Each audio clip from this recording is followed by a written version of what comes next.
40 people. But we don't know if it's showing. Good evening, everyone. Welcome to the Majors and Quinn YouTube channel. My name is Annie. I'm the events coordinator at Majors and Quinn, which, if you're not familiar with us, is an independent bookstore in Minneapolis, Minnesota. We're very pleased to be doing another virtual event with author Richard Thieme, who's a local author here in Minneapolis. And I hope that you're tuning in from here in Minnesota and from elsewhere. If it's your first virtual event with us, welcome. If it's your 18th, welcome back. We haven't done one of these in a while, so it's fun to be back on YouTube Live. I'm going to introduce our speakers this evening. They're going to speak about Richard's new book, The Mobius Vector, and then there will be an opportunity for you to ask some questions. You'll do that through the live chat function on YouTube, so if you have any questions, you can ask those at any time throughout the broadcast, but we will get to them towards the end of the hour. Also in the broadcast, even if you don't have a question, say hello, let us know where you're watching from. And if you've already read the first book in this series, Mobius, let us know that as well. Also in the chat, I'll be putting the links to the Majors and Quinn Booksellers website where you could purchase both of Richard's books in this series. And actually, if you buy one of those this evening or tomorrow even, you'll get a free copy of one of Richard's other books, Best of Islands in the Clickstream. So that is, and Richard can maybe explain a little bit about what that is as well tonight. So get a free gift, and our copies of Mobius and the Mobius Vector are signed, so you have to buy them from Majors and Quinn. Let's do it. All right, let me introduce first our interviewer here this evening is Jennifer Granick. Jennifer fights for civil liberties in an age of massive surveillance and powerful digital technology. As the new Surveillance and Cybersecurity Council with ACLU's Speech, Privacy, and Technology Project, she litigates, speaks, and writes about privacy, security, technology, and constitutional rights. Granick is the author of the book American Spies, Modern Surveillance, Why You Should Care and What to Do About It, which is published by Cambridge Press and winner of the 2016 Palmer Civil Liberties Prize. Jennifer, thanks so much for being back with us. Thank you. And of course, this evening, star of the show is Richard Thieme, an author, professional speaker who addresses challenges posed by new technologies, how to redesign ourselves to meet those challenges, and creativity in response to radical change. He has published hundreds of articles, stories, 11 books, and has delivered hundreds of speeches. He spoke in 2022 at DEF CON for the 26th year, which honored him as an Uber contributor. He has keynoted security conferences in 15 countries. His latest books are Mobius, a memoir, and The Mobius Vector, fictional accounts of the career of an intelligence professional. And the third book of this trilogy you'll be hearing about tonight is in progress. Richard, thanks so much for being back. Looking forward to hearing this conversation, and I'll be back to take questions in a few minutes. Thank you, Annie. Thank you very much. Thank you, and hello Annie. again, Jennifer. Thank you, Richard. Thank you for this conversation, for these great books. I'm just going to show my copies here. And I'm looking forward to talking to you about them. I just want to ask you, just a reference to something Annie said about these books being fiction. And just, ask you a little bit about what it's like, having been somebody, what is it like for you to write fiction? Why is it that, after a career of essays, of speeches, that you've found so much interest in being a fiction writer? Well, I had started out writing fiction way back when, but most recently, for the last 30 years, and the subject matter in part, I've been working with intelligence professionals and security professionals very closely, very intimately, let's say, and with some people in the intelligence community directly. And as a result, over 30 years, you get to know a great deal, and you become a friend and a resource and a confidant for many people, some of whom welcome the opportunity to talk at depth and in detail about the implications of their work and what it does to them, because that's not often discussed in spy novels, which sanitize and change the narrative considerably. So I was talking to a good friend who actually just wrote a review of both books that was terrific. He's was an assistant deputy director of the National Security Association. And we were talking about things that you don't usually talk about outside the halls. And he said, you know, of course, that you can't talk about the things we all discuss with you. And then he paused and he said, I thought it was a great line. He said, unless you start writing the fiction, he said, fiction is now the only way you can tell the truth. Well, that's implied in that too is a meta dimension of our lives, because so many people have fictionalized their lives in so many ways since I began doing this. But that was really the impetus. And then the other impetus, and I'll try to keep this brief, I did have very, very close and loving friends in the intelligence community. We cared about each other deeply, and I lost two of them within a short frame of time. One simply died watching TV at his mother's home, and the other slipped into Alzheimer's and dementia. And it was horrific because he was a brilliant technologist who had written the code that protected our nuclear weapons. And he was very proud of the fact that nobody had ever penetrated that code. And losing those two close friends was more grief, more trauma, and more real reality of what happens. And I thought of the one who died watching TV, I thought, I knew something about his work. I thought I could write a book about it. I use it as a jumpstart.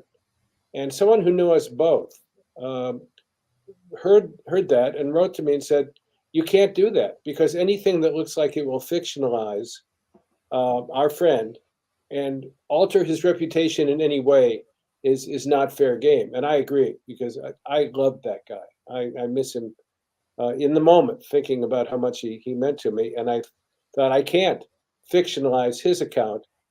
And then the light bulb went on, and I thought, my God, I've been doing this for, at that point, 25 years.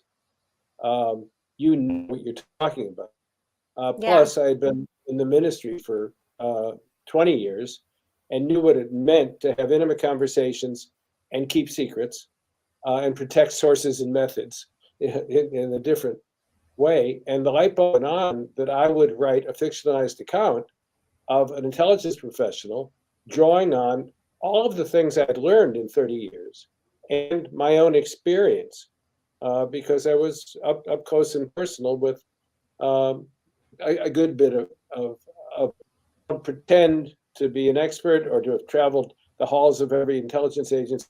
I'm just saying that I clearly knew how to connect the dots and put things together. And in terms of the impact on a person of doing that work, my speech at DEF CON called Paying Through Pain for 1,000 hackers had people sobbing, literally sobbing in the audience, because as one rep to tell me afterward, you've described my life for the last 17 years. And when I told people I wanted to address the issue of what this work does, over 50 people, friends and colleagues from intelligence, security, military, and corporate sent me their stories. And that made the substance to talks. Have to protect people. Sorry. Well, it's just you have to protect people, but I wanted to tell the deepest truths I could. And actually, fiction is, I think, one of the best ways to fictionalize, because so much more of me comes out under the guise of, I'm not writing an autobiography, I'm not writing my memoir, because anyone who does that, pride wins. Nietzsche said that. Battle between pride and telling the truth about yourself, pride always wins. Yeah. And so there are things which I believe you noticed when we discussed this book that you don't even want to talk about because that's me. But it's all, and there's an intertwining kind of DNA like helix twisting the two of us together. And so the two of us, meaning you and Mobius, you and Nick, as a perspective on the world. Yeah, for those who haven't read it, Nick Cirque is the name he uses. Mobius was one of his code names, but one that he liked very much. And it symbolizes the fact that, like a Mobius strip, wherever you go, you come back to the start, because there's really only one twisting surface. That is the deepest self that we are. that wherever you go, you always wind up coming back to yourself. It's interesting too, because so in the end of the first book, Mobius, a Memoir, he becomes a whistleblower. And in this second book, Mobius Vector, which is the second book of a trilogy or a tetralogy, I believe is the word, is his life as a whistleblower, and as he, adjusts to it. And that's, I think, like the image of the vector is him moving from where he is at the end of the first book to, his evolution to the, by the end. And I want to ask you, like, as a whistleblower, that is his life now. And what is the, your experience, your understanding of people who now have this identity as a whistleblower? What does that mean in the book, and what role does that play in the character's life? Well, I tried to do justice to it. Tried to justice to my own experience in telling this in the way that I have just described, because in a way I'm a kind of a whistleblower. Maybe fictionalized, but I'm telling the truth. And I don't think the book is popular at the CIA museums. They stuck it on the shelf in the library, but he won't do a podcast with me. He told me to stop calling him. And I asked somebody who did counterintelligence for a long time, is it possible they just shut the door? They don't want people to read this book. And he said it's entirely possible, because it's in contrast to, like, Top Gun is an advertisement for the Air Force. And so they get millions of dollars to location and other things. When the military and the intelligence community wants a story told their way, they will support writers, authors, wisdom, and movies. And my experience is that, as I did as a clergyman as well, trying to tell the truth, the deepest truth is risky. And a whistleblower found that out as a rule. And so I've talked to, had exchanges with whistleblowers. I had a long exchange with one who actually blew the whistle at a company like the one depicted in the Mobius Vector, Syntactic, a medical device maker. And he actually blew the whistle there. And he said what is very typical. He said, if I had to do it again, I wouldn't do it. I wouldn't do it. For one thing, he got $600,000. He said most of it went to lawyers. It took years to litigate. He lost his career in that way. Actually, he got a job with another company and got a contract with them because they didn't know it was him. They used him, the company, to award the contract. But he said it's just, and I heard that from somebody at the Department of Energy as well. He'd blown the whistle 3 times over safety issues, and they put him through hell. And he said, I really don't think I would start going. People would come up to him in the way and say, thank you for telling the truth. Thank you for doing that. But I couldn't do it because I have a family or I have a mortgage or whatever. It's in the way of being a person with integrity and courage. And whistleblowers often do. And they're often plagued by a conscience that doesn't quit. A law firm in D.C. that handles whistleblowers is very clear about that if you are motivated by any other thing, vengeance, money, etc., you won't last with what they do to you. And I think that's true. Most of them really go through hell. I worked at the. They are crucified for what they've done, and so many have their lives profoundly disrupted. Colleen Rowley, who was a famous whistleblower on the cover of Time, who tried to alert the FBI about people taking lessons in flying before 9/11. She said Wiegand from the tobacco industry is one of the few she knows who after his divorce, which is very common, and that's depicted in Mobius Vector, not for Mobius, but for a friend of his, that's in order to illuminate exactly what it do to the dynamics at home. And Wiegand got a job that he liked, and he got a new marriage. Very, very unusual. It just raises hell with you. So in a way, it does happen with Mobius in the book, because for people who read the first book, he has a relationship, a very fundamental and important relationship with this woman named Penny. And at the end of the first book, Penny, I mean, why don't you tell the story? Penny has, his relationship with Penny is over. And in this book, he has a relationship with a new and different woman, Val. And, so tell us a little bit about Penny and Val and how, what they mean in Nick's life and what they really represent or symbolize for you. Nick met and began having a relationship with Penny early on. I think it was in college or high school. And like so many relationships, it began sexually and then it evolved into a friendship. And I remember a friend of mine saying, if you want to have an affair, have it, but it has a beginning, a middle, and an end. Friendship will go on forever. And that's what he actually had with Penny. And she stayed put in the hometown. And he invented an entire false narrative about why he was coming and going all the time. And he kept that up.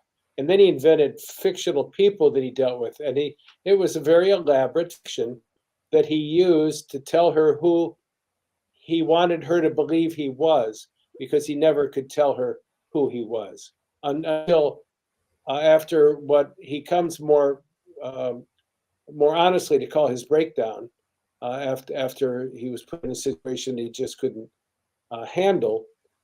He finally breaks down and tells her his real name, which actually turns out isn't his real name. It's just another cover name, but it's closer.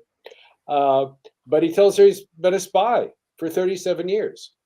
And it destroyed the relationship because most people can't handle that. I think you said when we had a conversation about that book, you're describing all relationships in a way. People hold things back. People don't disclose everything. But in his case, it's in spades. And once again, this is based on my intimate knowledge of what it does to families. You're often told to marry someone in life because no one else, marriages don't do well if one is a spy and one is not. In the Mobius Vector, there's an example that Herman, his friend, who had a relationship that worked because neither of them wanted to spend much time with each other. And that was satisfactory. And Nick says, it doesn't matter if you want to do everything together or almost nothing together. It's if one changes that the trouble starts. If one wants more or less time and wants to upset that balance that they have had in the past, then it's trouble. Well, Nat and his wife Miriam didn't. But Mobius runs into Valerie at the Barbican, a bar I love in my head, a noir-themed bar, and she adores him. She's about 20 years younger. That can happen. She's struck by what he did.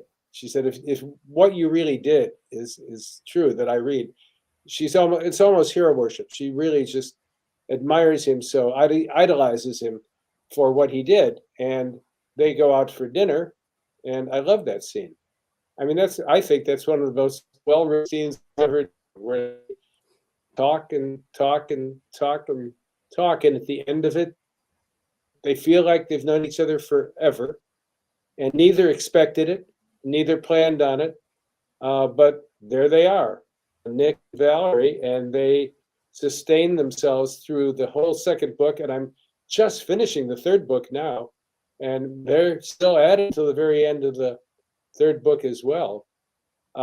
She's very different, but her mission with Nick is to teach him how to be a normal person, because he's lied to everybody, and I'm very clear on that in both books. Mobius is about a whistleblower, but it's threaded through. I mean, Mobius Vector is threaded through with more of the kinds of stuff people really got off on, which was telling the truth about the life of a spy. And he has to practice telling the truth. He has to practice being who he is. He even tells her his real name, which is not revealed until the end of the third book. You're the only person who knows what it is. You and him. And Val. Yes. Yeah, so Val was good for him. They loved each other deeply, and he had to learn how to love. And And he said one of the biggest lessons he learned with her was that he was capable of loving someone, really. And he was capable of being loved by someone despite everything he was and had done.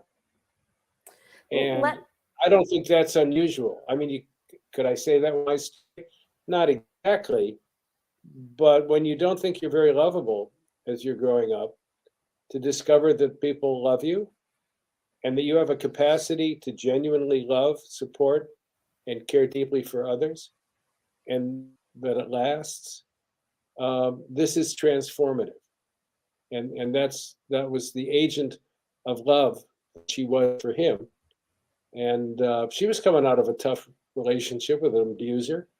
And her high school sweetheart was killed in a motorcycle accident. She has her own history and her own ghosts and her own nightmares. And so they hold on to each other. Let's talk a little bit about that idea of transformation.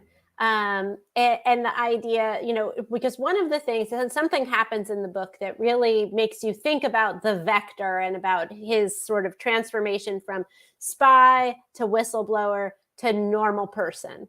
And there's a part of the book in the middle where the widow of his dear friend approaches him for his assistance in getting revenge against the medical device company that created the machine that malfunctioned in him and killed her husband. And she calls upon him because he's a spy.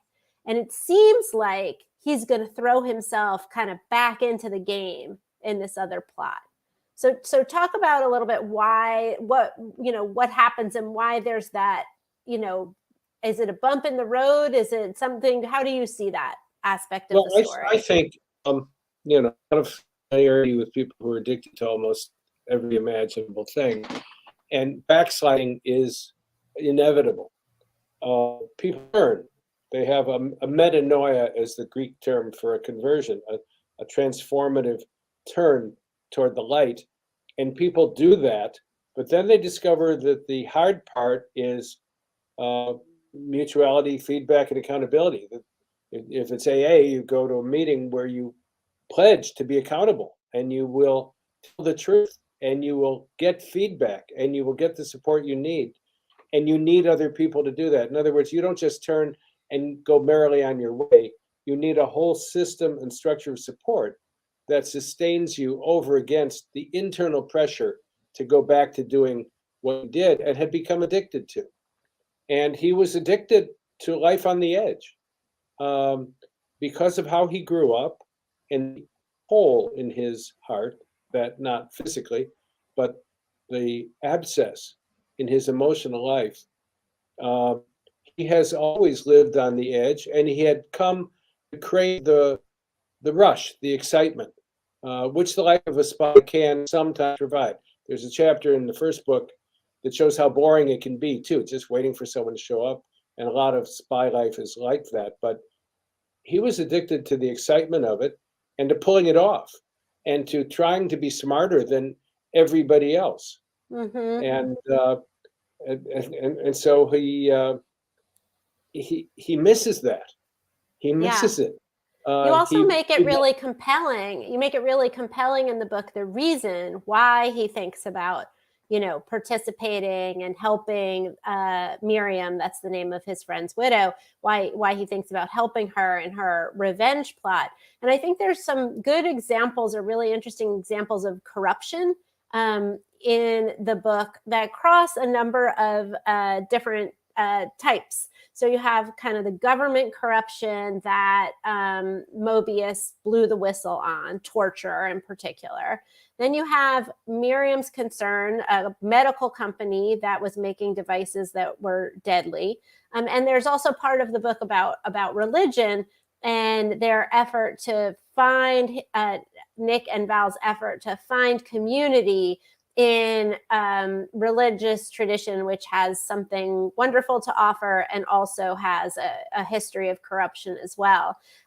if you want to talk about religion, having been, in the church, that I think people would find that very interesting. Or if you want to talk a little bit about corruption and how does a good person acclimate themselves to corruption and still live and be proud of what they do in life, and maybe those answers are interrelated. They are, because how can you talk about religion without talking about corruption? How can you possibly? Because institutional life is always tends toward corruption. James Baldwin said the reward of a long career in any area is of familiarity with its dark side. And religion is no different. It might differ in that you don't expect it. The contrast between, for example, a whole cadre of established church people proclaiming love and by vows, the contrast is so horrific, and the lack of remedy is so horrific, and the lack of accountability is so horrific, because the commitment is to the institution and to sustaining the institution instead of tuckering down. If we did it for 1,500, 2,000 years, we could get it through this summer. Might have to sell some land, pay some lawsuits, but the systemic nature of the institution that attracts the kind of people inclined to do that is not deeply changed. So, having been in ministry for 6 years as an Episcopal clergyman, I was and listening to many fellow clergy who sought counsel and solace, who were up by office and say, "You got a minute," or meet you at the car where you're leaving, and they had to unburden themselves. Again, just like with the security and intelligence community, I learned over a couple of decades what it is behind the curtain, what it really is. And at the same time, the impulse to become a spy and the impulse to become a clergyman have some similarities in that you want to do good stuff. Nick wanted to be a patriot. He wanted to serve his country. He wanted to just really throw himself into it. And people in the ministry, usually you don't get drunk one night and wake up and say, "I think I'll become a minister." There's a process of change and longing to become a more fully human being is the bottom line. And you go into the ministry thinking you're serving people, you find out they're serving you. They are teaching you what it means to be heroic and resilient and elastic and overcoming in the face of some of the most horrific things the world can do to you. And the world can be very horrific just in and of itself. Obviously, read the news. Don't read the news. Talk to anybody. Life is hard. Yeah. And so a whistleblower in the spy world and someone telling the truth about the deficits in a religious institution and culture are really very, very similar, I think. And I think I might have mentioned this to you earlier. It's both Judaism and Christianity have a tradition we call prophetic. The prophetic tradition is to call out the degree to which you are deviating from proclamation and who you say you are. And in the case of the spies, after 9/11, we changed the law, we changed the court system, and we began torturing people, obviously, and by policy in the most horrific ways. And people died, and innocent people died, and innocent people were destroyed as human beings, even if they survived the torture. And I've talked to a number of people who went through that, and I've talked to the people who did the torturing. And they're both victims, one obviously more so than the other. And in the ministry, it becomes very, very, very difficult to maintain the calling, the sense of calling that infused your heart with a desire to be that, to do that, in the face of the wearing away of the day by day of the work, and often the horrific things you had to endure. And you were called upon to do corrupt things in the ministry too. I mean, at one church I served, a city church in Wisconsin, someone who was very prominent in his political party approached me because one of their one of their friends had been a little naughty. He always used words like "little naughty" to mean criminal, felon. No news there, right? But he said, we were thinking we want to give this guy support. He needs legal support. He needs money, and a bunch of us want to help him, but we don't want it to be traceable. How about we give it to you for your discretion in the church, and then you can find him and decide he is worthy of the largesse of your discretionary fund as ministry and pastoral care, and write a check for the total amount that we have surreptitiously laundered. Plus, they get a tax deduction by making it to the church. And I didn't know this was a possibility. This is my backup plan. Oh, you should think about it. And we actually had an usher who make the collection on Sunday, and often be cash in it, and he would just write a check to the church and take the cash. He didn't steal money, but he then had checks that he had written that he claimed as a tax deduction, which ultimately came to the fore. It does often ultimately come to the fore. So the prophetic tradition in Jewish prophets, Isaiah, Ezekiel, you name it, they're saying the most hard-hitting things. You hypocrites. Jesus did the same. I mean, his hatred, if you call it hatred, was for the Pharisees and the Sadducees, who were hypocrites.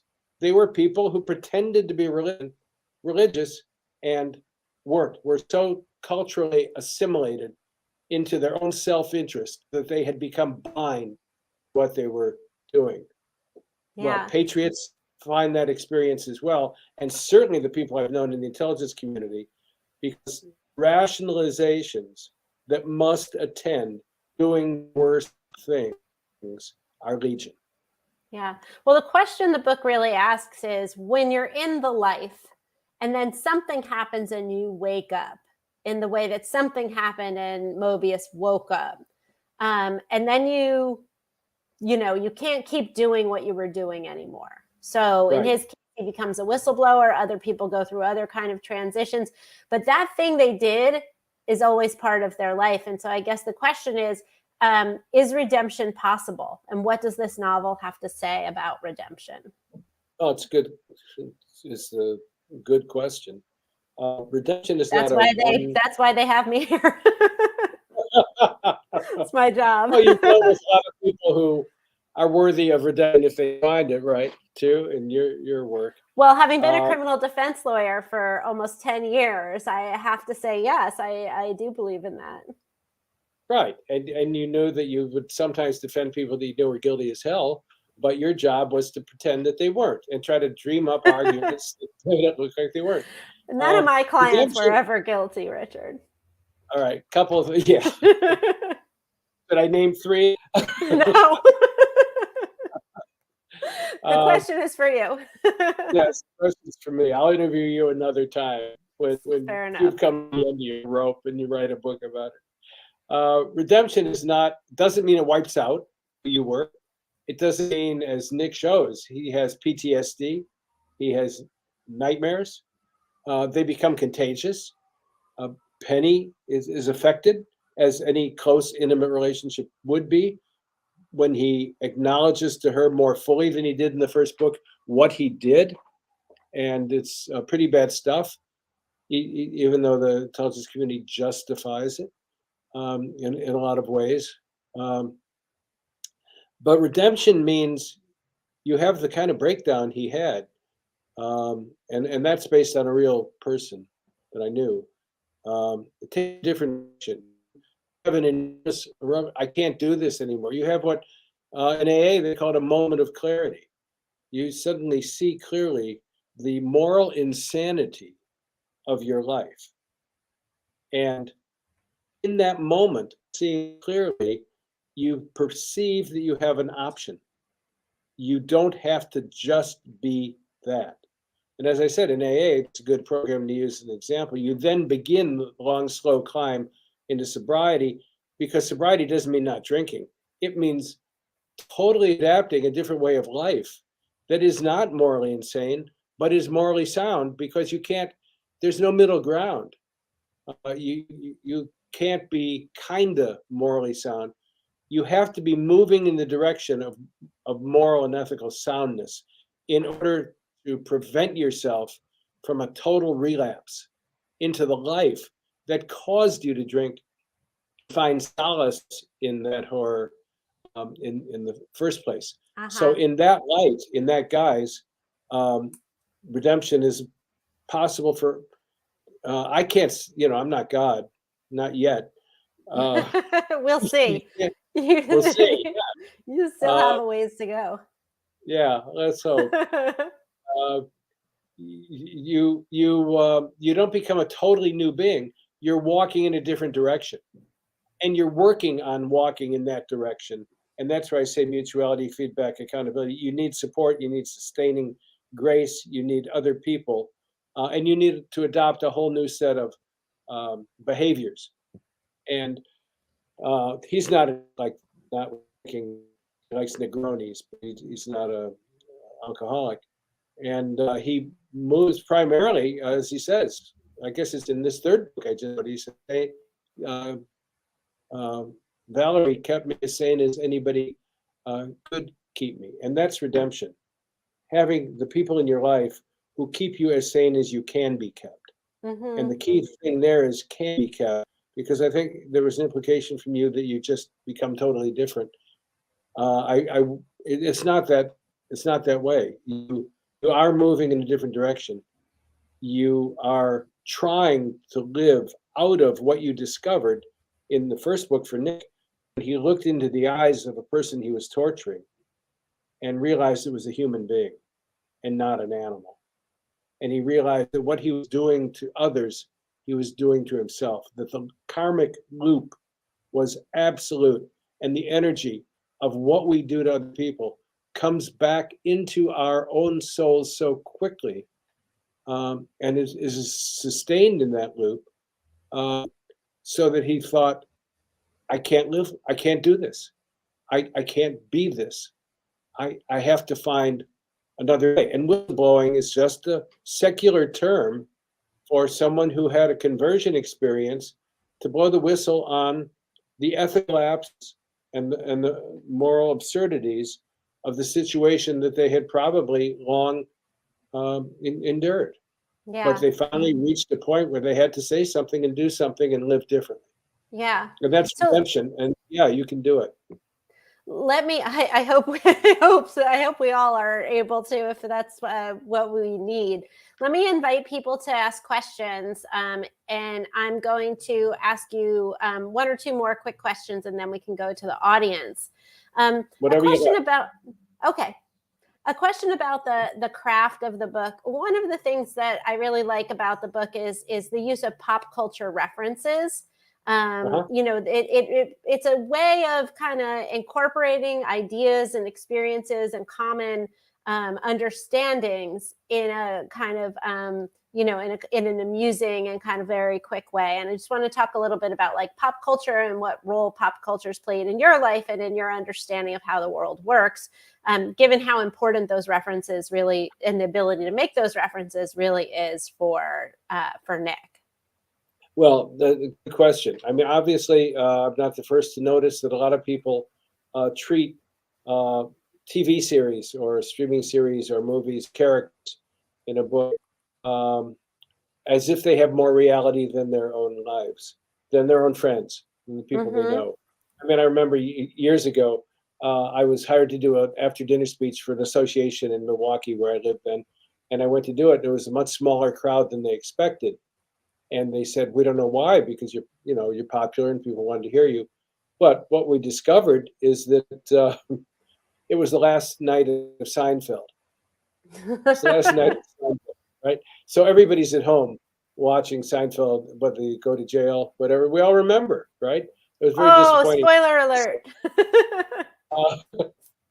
But or I know people who referred to the friends on Friends as their friends, because they were such a terrific surrogate for a time of your life, 20, when friends meant more than anybody else. You'd kind of left your family, they're still there.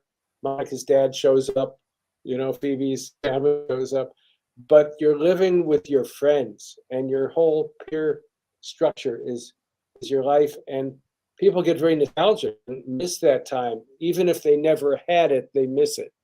And so Friends or Cheers. Valerie says, she says outright, I learned a lot from Cheers about how to do the job of being a bartender and a waitress. So those people are very, very real, and they sure are for me. There are certain films, for example. Now young people know what I mean, but I quote Blade Runner, the original Blade Runner, or Chinatown, all the time. And I was called out on that. I was doing a talk for O'Reilly in New York, a security talk, and I said at one point, it's Chinatown, Jake. It's Chinatown. And there was silence. And one of my handlers came up afterward and said, not one person in the room knows what you meant by Chinatown. Nobody's seen it. And then I realized, my God, that was 1973. That movie was 50 years ago. But to me, it's still as vivid and alive as anything. Adam Shostak, who you probably know, the security guy, he came up to me, he says, watch, let me show you how to do it. Every single security example he used was from Star Wars. And he said, I learned early too, not quote, I taught literature for 5 years at the University of Illinois. I loved literature. I learned that I couldn't quote what I thought were books everybody knew, the great books, or even contemporary writers like Updike or John Cheever, who were among my heroes for good reason, and nobody reads them. Yeah. Anymore. My worldview is formed by the first 10 years of The Simpsons, so I know what you're talking about. Before we go to questions, I just want to ask, just really quickly, you independently published this book. What advice do you have for other people who have stories to tell and who want to get those stories out there? Well, it's legal to get pot now in Minnesota. I think one of the things you do is you smoke a lot of pot to make yourself mellow out in face of the reality of trying in right and keep it real quick. Because we've talked about this. I just did a podcast, Deb Radcliffe, who was writing a series of hacker stories, and her first one did pretty good. And her second one, she's commiserating. She says, nobody's buying the book. What do you do? And there are every charlatan in the world says, hey, these people want help selling their books. I'll sell my program to them for thousands of dollars, and they will pay not for delivery of product, but for what I try to do for them. And, I had a marketer come to me and say, I can help you. And they outlined this program, and they said, that's $25,000 up front to start. And I said, am I paying? The one that really got me was they wanted to put posts on media, social media, four medias a week, mediums a week, one each on Facebook and so on. And they want $700 for each post per week. And I said, I pay for the results of what those posts get, or for the fact that you do it? And they said, oh, well, of course, you pay me to do it. It is the hardest thing in the world. I have sympathy for that, because as a lawyer, we don't get paid for results. We get paid for the work. We got paid for results. Lord only knows. Yeah. But I think, Richard, I think that, the thing is, I think for people is you got to sit down, right? And you've got to write the story. You've got to tell the story. Because you love to write. Yeah. The other thing I will add is, a wonderful study from the Journal of Medicine, New England Journal of Medicine, said the creativity peaks from 60 to 80. My first book was when I was 60, and this is my 13th book, and I'm 79. It's real. The emergence of the creative ability that I recognize that I have had for the last 20 years has astonished me. because I didn't know what part of the brain it was coming from. But this wonderful journal article based on studies showed, and at 80 it stays. So there's nothing to be afraid of turning the into 80. You have to love the creative work, like all artists, all musicians, and you have to do it because you love it. But the commercial situation right now, for independent writers like myself, I've got a great track record. I've had books that sold. I've given speeches all over the world. The real problem is there are 6 publishers in the world who do 80% of what's published. They will not speak to an author. They will not. They will only talk to an agent, but they will only talk to the agents that they know and who deliver a predictable product that they can sell to a predictable niche. And well, and that makes it very, very daunting to be, look, I'm an original. Nothing in my life has not been original and sometimes bold and on the edge. Like Nick, I haven't been able to live anywhere else but on the edge, and I have thrived on it. And enough has come in so that I'm here. I am 79. You know, we're doing okay. I think it's more than okay, Richard. So, you know, I mean, you have taken your experience and your creativity and you have created something that means a lot to people, and that is really a fine work of art. And I encourage people to definitely read it. You get something, you write something, you get it out there and people care. You know, it might not be a bestseller, but people definitely are finding that this book is both enjoyable and meaningful to them. And I think some of those people are in the audience. So let's pause here and turn it over to questions from the audience. I think Annie's going to come back and moderate that. Hi, Annie. Hello. Thanks, everyone. So we have a question here, and it's actually a good, very similar theme to what Jennifer was just asking, Richard. It's from Thomas, who says, where did the energy to write the books come from? So if you could tell us very specifically, not about like the publishing process, but like you said, you just have to sit and write it, but maybe you could dig into that a little more for Thomas. Well, I could say I have no idea, but my wife is sitting right over here. Shirley, where does the energy come from? Coffee. She said, have a cup of coffee in the morning. If you get GERD, cut back to 1 cup. Where does it come from? Where does it come from? You know, I touched on this. I'll try to be truthful in a relatively humble way. When I was addressing the hackers and the security pros who have achieved extraordinary things, there's a name for the kind of person like you know, the prime minister, like Churchill. Churchill was plagued all his life by depression. And whenever it would threaten him, he called it his black dog. And when he would feel the black dog nipping at him, because he had major failures like Gallipoli when he was First Lord of the Admiralty, he would charge off into something else.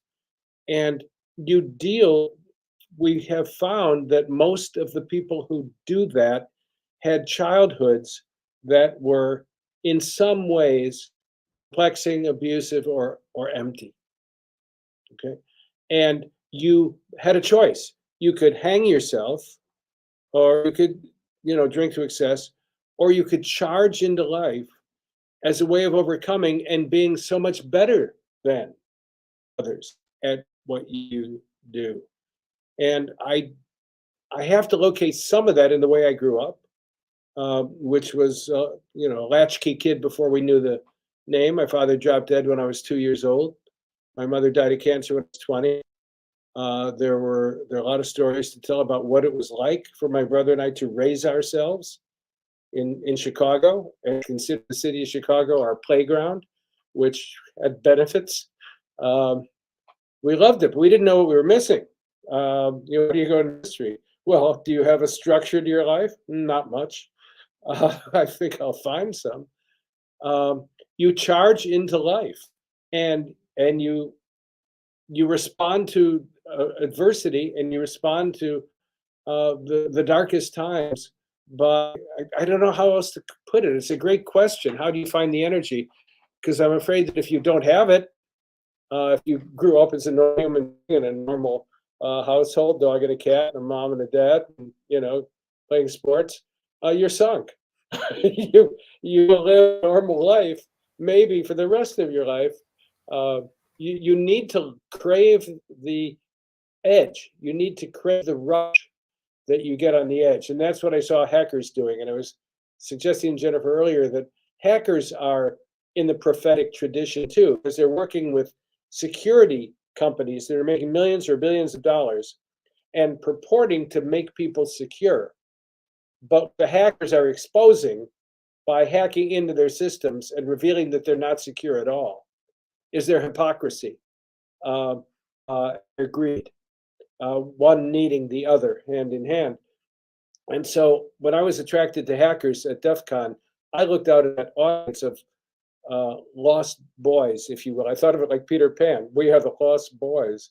There were 300 people at the first step, 30 or 40,000 now. And what a joy and thrill and privilege it's been to be immersed in that culture for 26 years and serve those people and learn from them. And Kim Zetter, who we both know as a journalist, said what she got at my first speech was how much I respected them. How much I respected them. And they weren't getting that from many people, if anybody. But it was absolutely genuine. But what I loved and respected was who they were. And you can't fake that. And then there's a feedback loop for the rest of your life. All the colleagues and friends I made an extraordinary journey. For me, extraordinary. They've been wonderful, and it's reciprocal. You have to give value. You have to give at least as much value as you are receiving, or you're a taker. And that's what I've always tried to do. And so speaking and writing is what I can still do. And it's in the face of those losses and many other losses, my friends and so on. As you get older, you're losing people all the time. You are fighting the inevitable darkness that is descending. And the last words of Mobius, the first one, speak to that. Hand me, Shirley, hand me the memoir, please. Thank you. Thanks. This is an appropriate thing to read. It's short. And I will find the right page. Okay. What's left us then? But to tend our gardens, or sit at cafes along the sea sipping Campari, or listen to music, our heads nodding, our fingers tapping, our bodies bobbing to the beat. History is written by the winners. The rest goes down the memory hole. Those solutions to trauma came to me from Steve House, magnificent guy working with torture all his life to expose it and show what we have done in the name of whatever. Our experience, our memories, our thoughts are consumed by the fires of Orc, from William Blake. Nobody knows that reference, right? We resist. We resist. The earth is a mass grave. 99% of species that evolved are gone from the planet. We are among the 1%, but only for the moment. The ashes of our brief lives rise into the smoky air, where they darken the skies and blow in all directions, and at last drift down like black snow onto the landscape we inhabit in a trance, heading for the edge of night. That's what's coming. That's what's here. That's what's real. Okay, I just want to assure the people in the audience that happy people can enjoy this book and that happy people can also write books. That may not be your, where your creativity comes from, Richard. There's redemption and there's the joy and the richness of it, but the fact is, James Joyce referred to literature as the affirmation of life. And that's the bottom line.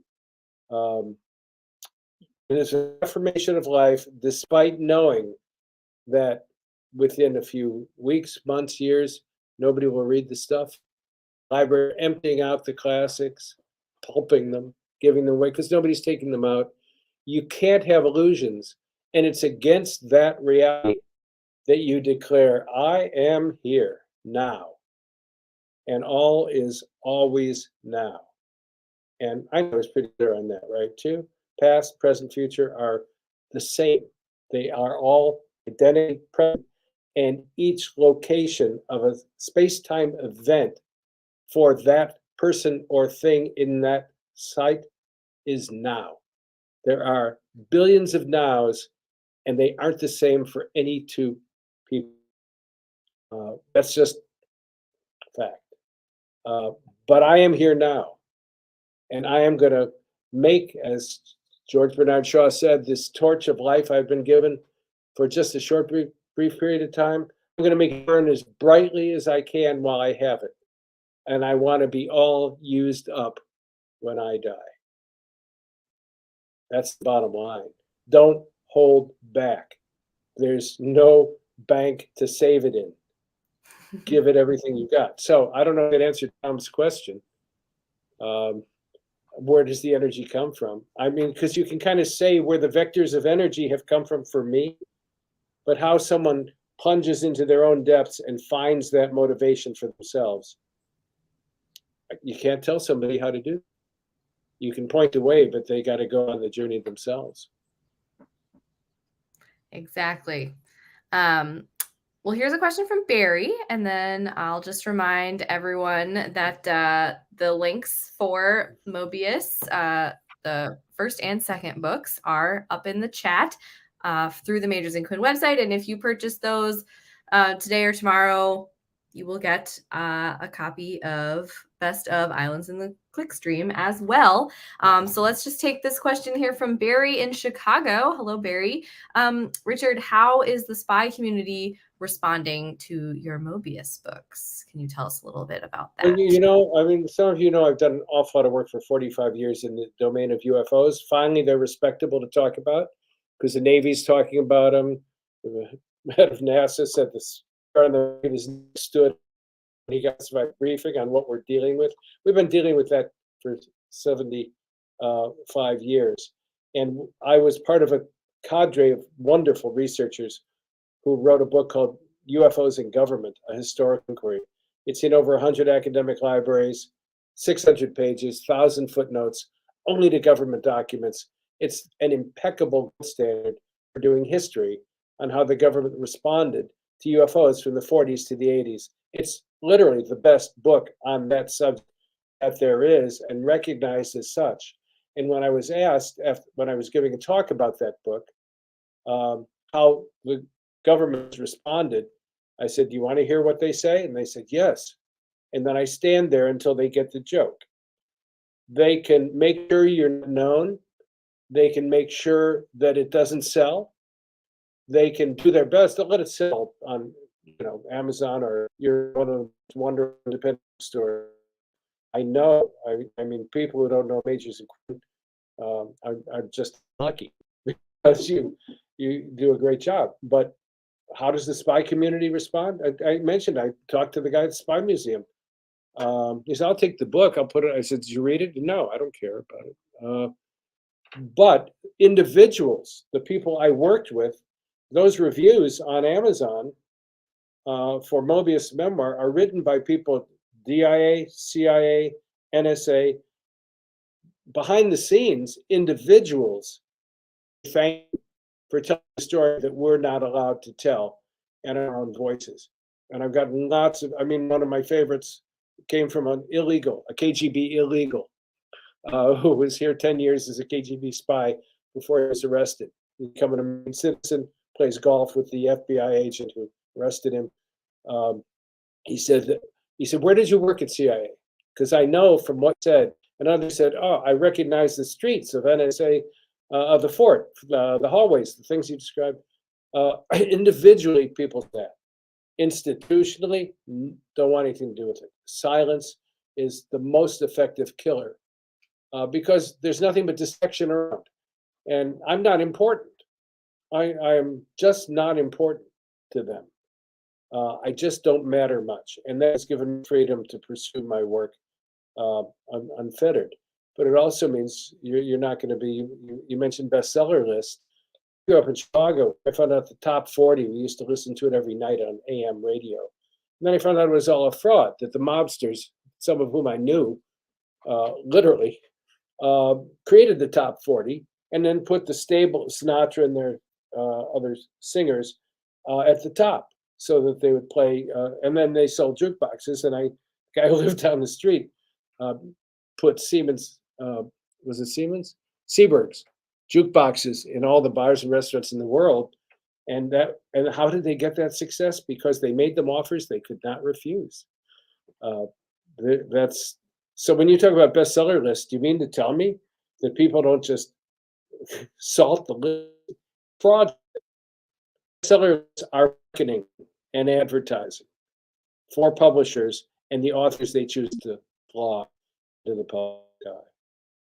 It's not based on anything real, not really. And I can do a whole expose on that, but I'm not going to go to it. And it helps to be in New York. It helps to be in New York or Washington on the East Coast. I had somebody call me the other day and they said, I'm going to be right near you and I'll come over and see you. And I said, where are you going to be? He said, well, I'll be in Detroit. And I said, I'm in Minneapolis. They said, well, isn't that right next to Detroit? No, there's a whole state between us. Even Michigan was, I'll have to go to Google Maps. We know that. I'm in Minnesota now. I lived in Milwaukee. I lived in Chicago. You can take that sense of refuge as a positive because you're not bothered by it. And writers have been ruined by pursuing that golden, shiny object. Many writers are ruined after one novel because they're pressured to write another one right away. And you don't have the life experience to do it. I start writing later in life my serious work, and that's no joke. The publishing industry is brutal. And Bob Woodward, who's pretty good, he had just finished one of his books, and he was having lunch with his publisher, who said, "So what are you going to do next?" And he said, "Well, I want to take a few months off. I want to think about it, maybe do some interviews." He said, "Bob, you don't have a few months. We want a finished book in 1 year." And Woodward said, all right, I think I know what I'll write. And the publisher said, what? He said, I'll do an expose of the New York publishing industry. And the publisher said, and I've got the perfect title for you, My Last Book. So there we are. I mean, Jennifer, what about corruption? The world is a heavy-hitting kind of place. So you have to find your way in it. And if that guy who wants to know where to find the energy, if he wants to be in touch with me, go to my website, themeworks.com. You'll find 2 wonderful interviews with Jennifer from the last, and several other interviews from one at DA, one as NSA, on Mobius memoir. Check those out and send me an email. I am available, and I learned in the ministry, I try not to go to sleep with any email unanswered or any phone call unreturned. So if there's any need, if you're serious, you're not crazy, a 3%, I'm available to you in any way I can be of value. See, there's redemption, Jennifer. Okay, well, let's take one more question. We do have a nice comment here from Ben saying that Islands in the Clickstream is great. So once again, if you order Mobius or Mobius Vector, you'll get a copy of that as well as a gift from Richard. So let's take a question from Rebecca. What is it like to have access to truth or info that few others have any idea about? Is it not an isolating reality? The answer is yes. Yeah. It is an isolating reality, and that's dealt with. It's one of the themes that Mobius says quite truthfully that when you're in life, being a spy, you cannot, people come up to you and they're friendly, you're immediately on guard. You change the subject, you tell jokes, you migrate to another part of the cocktail party. you are always suspicious of why anyone would want to be in a relationship with you, because they might want to be getting information from you.